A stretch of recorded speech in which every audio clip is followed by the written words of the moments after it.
प्यारे बच्चों, good morning, सुप्रभात। फिर से आपका स्वागत है संकलन इंग्लिश क्लासेस में।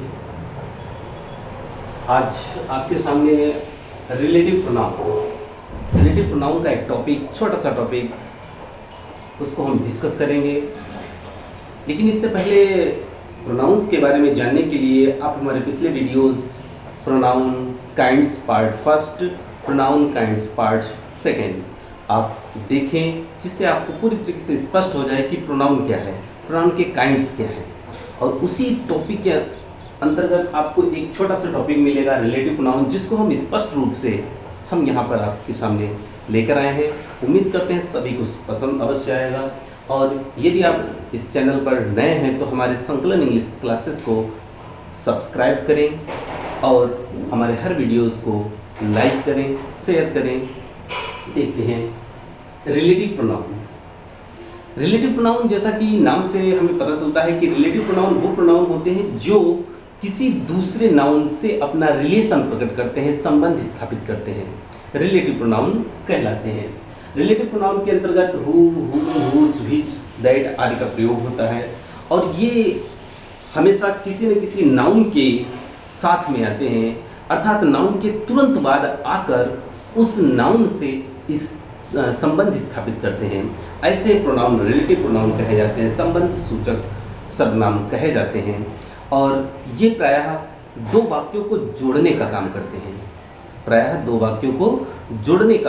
हैं, और दूसरी बात, ये हमेशा अपने एंटीसीडेंट के साथ आएंगे, यानी कि इनसे पहले प्रयोग होने वाला नाउन इनका एंटीसीडेंट यानी कि पूर्ववर्ती कहा जाएगा। एग्जाम्पल के लिए आपके सामने 4 सेंटेंस लिखे हैं। थोड़ा सा इन सेंटेंस पर ध्यान देने से पहले हम आपके सामने कुछ अन्य चीज़ें भी रखेंगे। सामान्य रूप से देखते हैं, सामान्य से सेंटेंस हैं, जैसे कि चलिए इन्हीं को देख लेते हैं। You met Hari, you return, who return your book. You met Hari, who return your book. मैं हरी से मिला जिसने तुम हरी से मिले जिसने तुम्हारी किताब वापस की। अब यहाँ पर देखिए 2 सेंटेंस है, इसी को समझिए। यहाँ पर 2 सेंटेंस है। पहला सेंटेंस आपका बनता है you met Hari, first sentence. अब सेकंड सेंटेंस इसी का बन रहा है Hari returned your book. 2 sentence.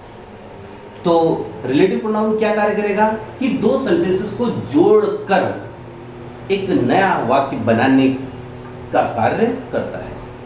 यानी कि रिलेटिव प्रोनाउन हम प्रायः तब इस्तेमाल करते हैं जब 2 या 2 से अधिक वाक्यों को जोड़कर एक वाक्य बनाना होता है।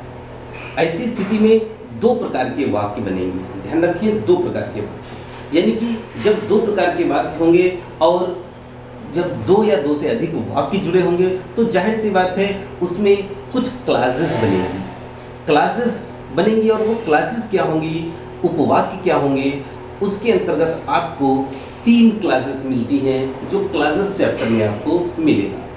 आने वाले अन्य वीडियोस में हम आपको क्लासेस के बारे में स्पष्ट रूप से बताएंगे। तो यहाँ पर हम शॉर्टकट में बता रहे हैं कि क्लासेस जो होती हैं वो आपकी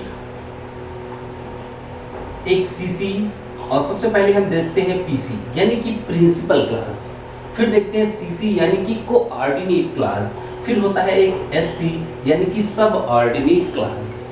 प्रिंसिपल क्लास वह क्लास होती है जो मुख्य उपवाक्य हो वाक्य का, और कोऑर्डिनेट क्लास वो होती है जो प्रिंसिपल क्लास की कोऑर्डिनेट हो, समानुपाती हो।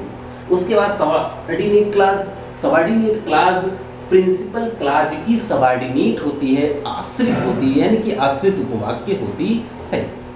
तो ध्यान दें, यहाँ पर एक आपका सेंटेंस है यू मेट हरी, ये आपकी प्रिंसिपल क्लास है, मुख्य क्लास है। मुख्य बात क्या है कि तुम हरी से मिले, ये मेन बात है, मुख्य बात है। अब इसी के बारे में हम आपको और आगे कुछ बता रहे हैं। वो सबऑर्डिनेट क्लास है, जैसे वो कोऑर्डिनेट क्लास हो सकती है या सबऑर्डिनेट क्लास हो सकती है। जैसे हु रिटर्न्ड योर बुक, जिसने तुम्हारी किताब वापस की। तो यहाँ पर ये जो है यहाँ से यहाँ तक ये आपका एक क्लास है, एक क्लास का कार्य कर रही है। जो वो क्लास किसके लिए आई है? You met Hari principal clause के लिए आई है।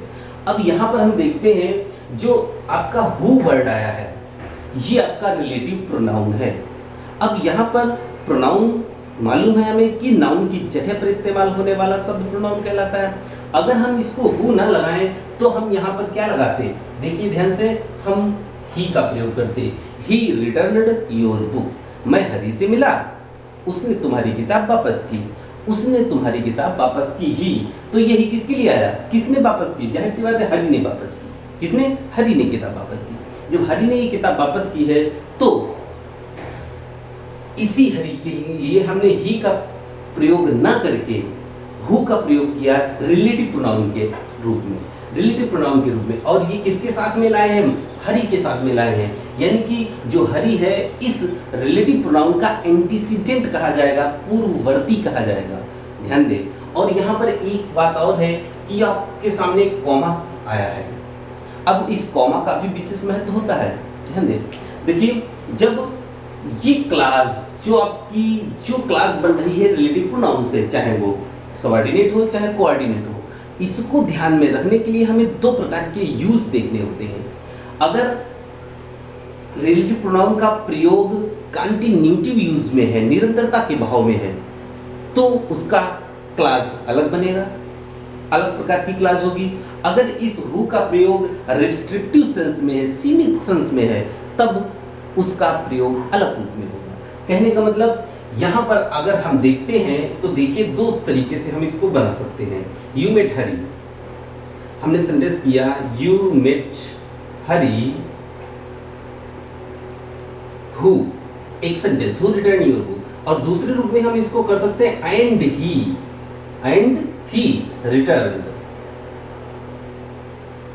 Your book, and he return your book. ये देखिए एंड ही किसके लिए आया? हरी के लिए आया। जब ध्यान दें कि तुम हरी से मिले और उसने तुम्हारी किताब वापस की, ये कंटिन्यूटी सेंस कहा जाएगा, कंटिन्यूटी यूज कहा जाएगा। और यहां पर ये सिर्फ सूचना देता है। ध्यान दें कि यहाँ पर जो क्लास बनेगी वो सिर्फ सूचनात्मक क्लास होगी। यदि क्लास सूचनात्मक है, सूचना बता रही है, तो आप ध्यान दें ये सेंटेंस, ये क्लास आपकी कोऑर्डिनेट क्लास बनेगी। कोऑर्डिनेट क्लास बनेगी तो सेंटेंस आपका कंपाउंड बनेगा, कंपाउंड सेंटेंस बनेगा। अब इसके रचना के आधार पर आपको जानना होगा कि सेंटेंस कितने प्रकार के होते हैं। संरचना के आधार पर सेंटेंस तीन प्रकार के होते हैं, सिंपल सेंटेंस, कॉम्प्लेक्स सेंटेंस और कंपाउंड सेंटेंस।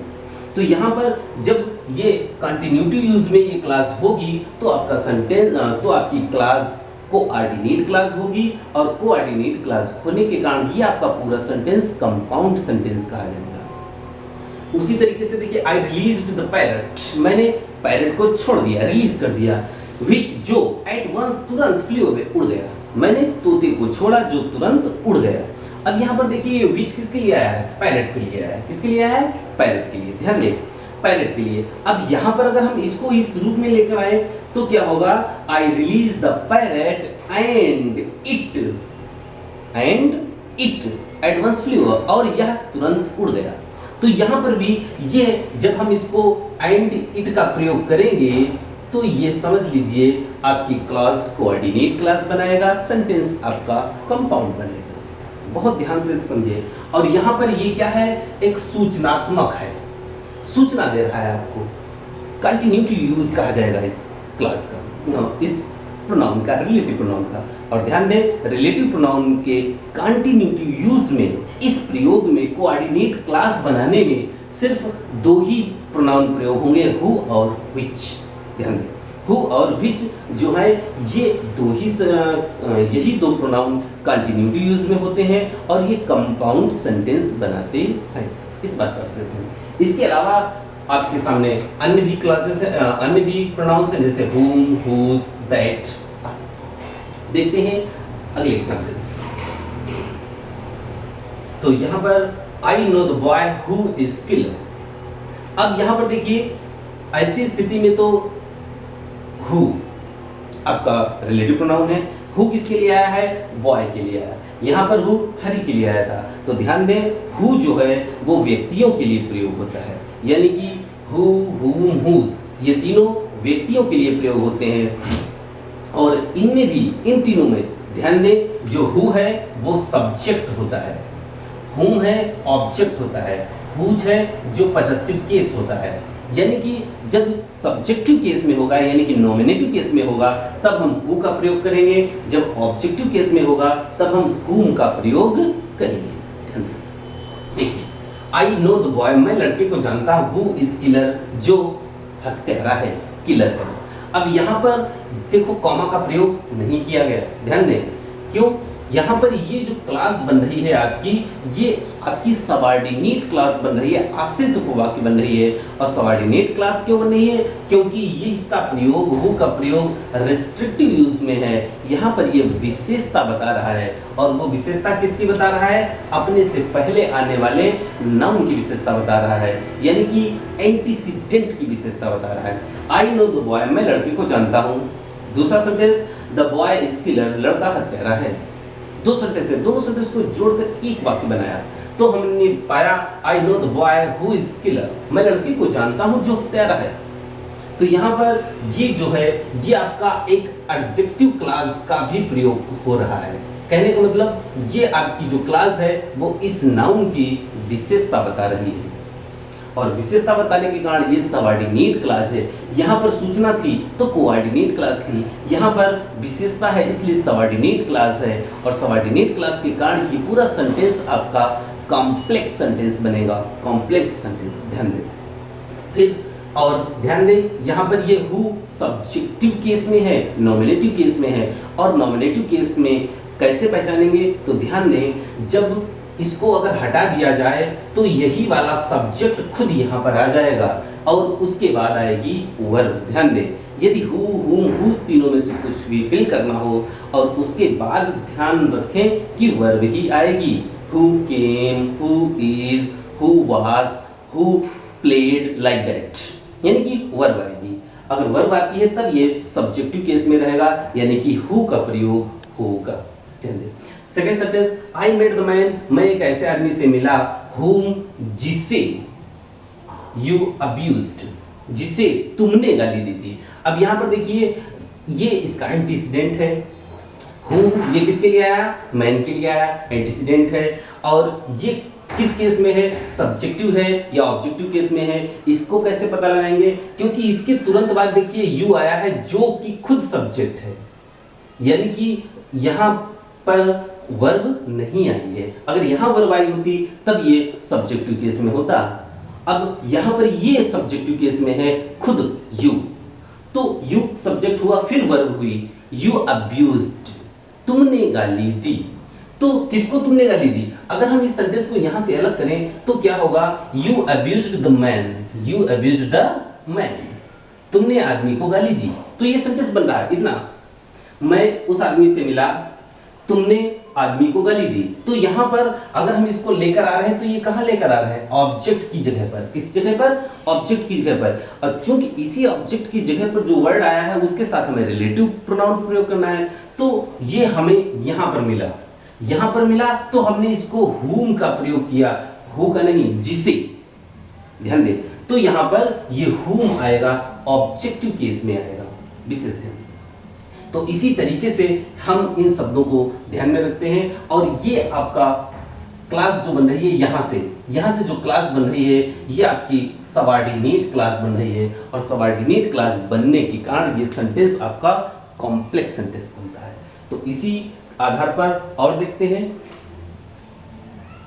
एक एग्जाम्पल और हम आपको देते हैं, जैसे कि take anything, full stop, you like,